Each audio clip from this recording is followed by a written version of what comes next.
Hello friends, দেখুন এটা হলো সিম, বেগুন, আলু, গাজর আর ওই ফুলকপির যে ফুলের পিছনটা যেটা থাকে কিছুটা শরীর অংশ ওইটা, ওইসব দিয়ে একটা নিরামিষ ভেজ মুখরোচক মশলা ভেজ আইটেম, যেটা খেতে খুবই সুস্বাদু আর গরম ভাতের উপর দেখুন কি সুন্দর। বানানো খুবই সহজ, একটু সিস্টেম ফলো করতে হয় তাহলে ঠিক হয়ে যায়। আর একটু শক্ত শক্ত, খুব বেশি গিলা গিলা সেদ্ধ হলে ভালো হয় না। দেখুন আলুর কত সুন্দর সেদ্ধ হয়েছে।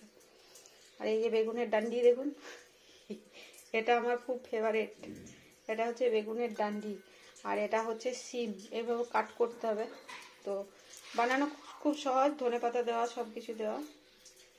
তো দেখুন কিভাবে বানাচ্ছি। একটু পরিশ্রম খুব একটা নেই, একটু পরিশ্রম। হ্যালো ফ্রেন্ডস, নমস্কার। দেখুন এগুলো হলো সিম, গাজর আর বেগুন আর আলু আর ফুলকপির ওই যে ডান্ডিটার পিছনটা, ফুলকপির ফুলটার পিছনটা, যে জায়গাটা সলিড জায়গাটা থাকে না, ওটা, ওই জায়গাটা।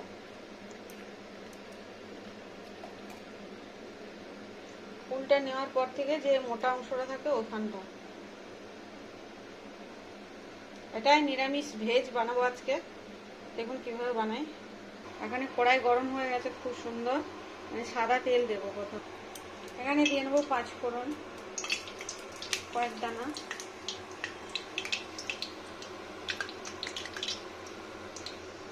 এরকম বান্নল হবে তখন আমি দিয়ে নেবো শিম, গাজর, বেগুন, আলু, সব কিছু।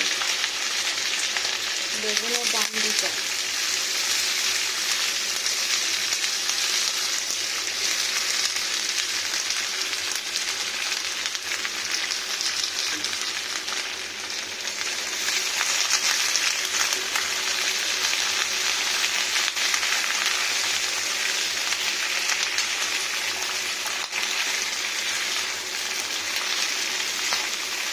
এটাই হবে নিরামিষ মিক্সড ভেজ।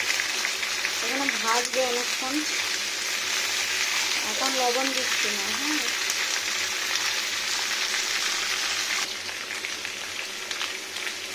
এই দেখুন ফ্রেন্ডস, একবার করে উল্টো করতে হবে। একবারেই হয়ে যাবে, বারবার ঝামেলায় কি দরকার। একটাই আলু দিয়েছি, আলু বেশি লাগবে না।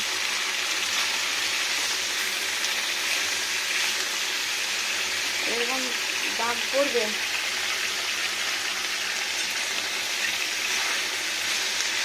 কাঁচা ভাতটা যাবে, অনেকটা সুন্দর ভাজা ভাজা যাবে। মশলাটা করে নিয়ে আসছি মিক্সিতে।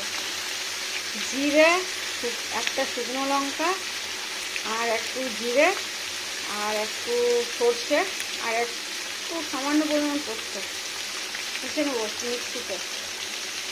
অত আর দেখাচ্ছি না। 1 চামচ 1.5 চামচ করে এইটা যতটা স্বাদের জন্য যতটা লাগবে ততটা মশলা পিষে নেবো মিক্সিতে।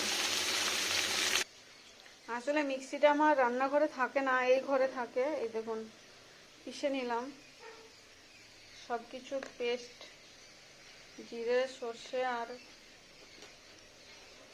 সামান্য পরিমাণ পোস্ত, মানে 1/2 চামচ। এরকম পোস্তটা না দিলেও হবে। জিরা, সর্ষের পেস্ট আর শুকনো লঙ্কা, এটা দিয়ে। সর্ষেটা বেশি, জিরাটা কম, পোস্ত আরও কমের কম। পোস্তটা না দিলেও হবে। এটা পেস্ট মশলা নিয়ে এলাম রান্নাঘরে। মশলাটা এটা মিক্সিটা দিয়ে নেবো। আর এখানে এটা ভাজা হয়ে আছে প্রায়।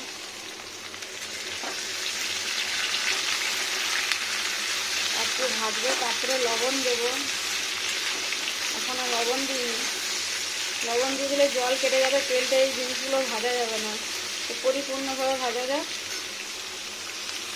আলুটা কিন্তু কম্পালসারি নয়, আলুটা না দিলেও হবে। আমি যেহেতু আলু খেতে ভালোবাসি ওই জন্য দিয়েছি। এবার ভাজা ভাজা হয়ে এসছে।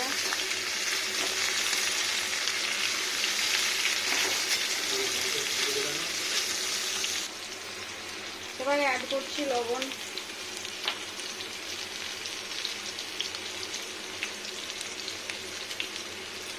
টেস্টির জন্য যতটা লবণ লাগবে।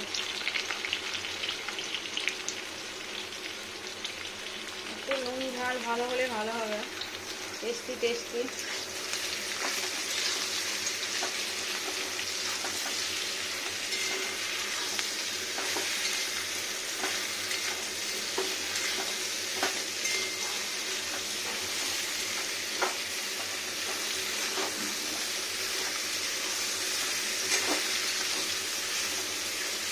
কি সুন্দর হবে, লবণ জলটা মিশে যাক ভালো হয়ে, ভাজা যাক আর একটু।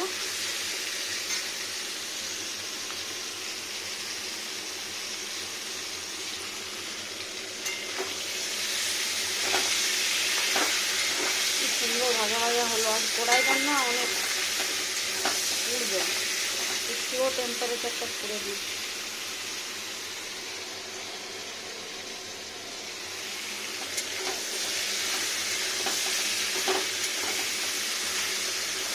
এটা হচ্ছে নিরামিষ ভেজ, খেতে মুখরোচক এই আর কি।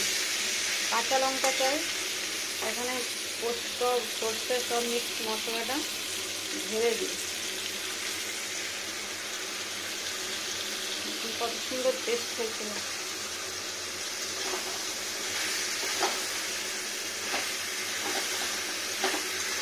এটা ধুয়ে দিয়ে নেবো, আর খেতে মুখরোচক আছে। জল, মিষ্টি ধোয়া জল।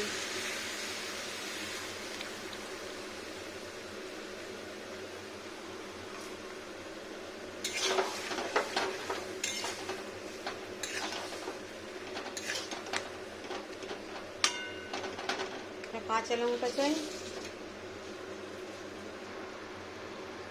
এটা হলো কাঁচা লঙ্কা, গোটা চেলা যেমন হোক দিলেই হলো। কাঁচা লঙ্কা দিলাম, একটু হলুদ, সামান্য পরিমাণ হলুদ,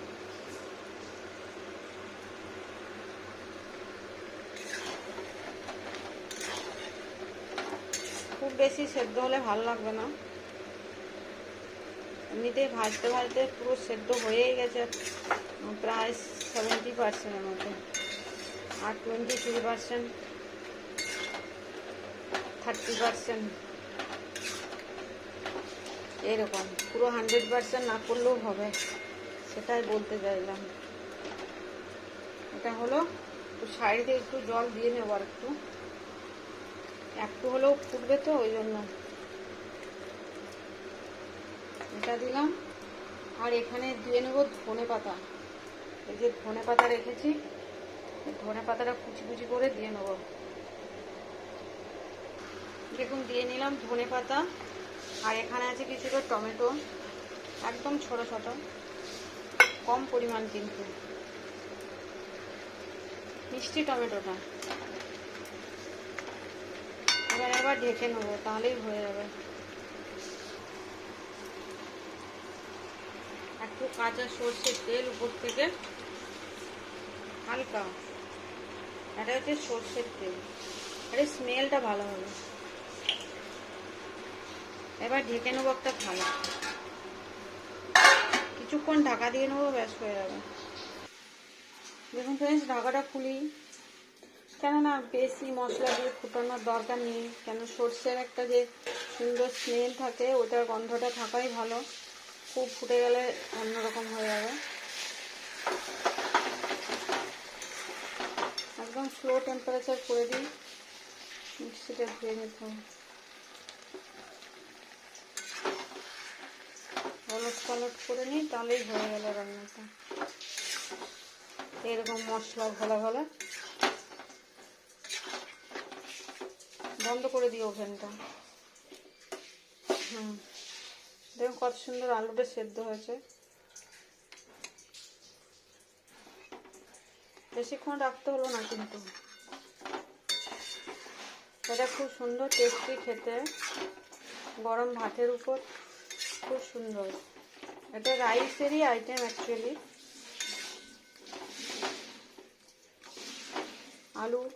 আলু সেদ্ধ হয়ে গেছে, আলুটা গোটা গোটা গোটা কাটি, যেন ধরে খেতে ভালো লাগে আমার আলুটা।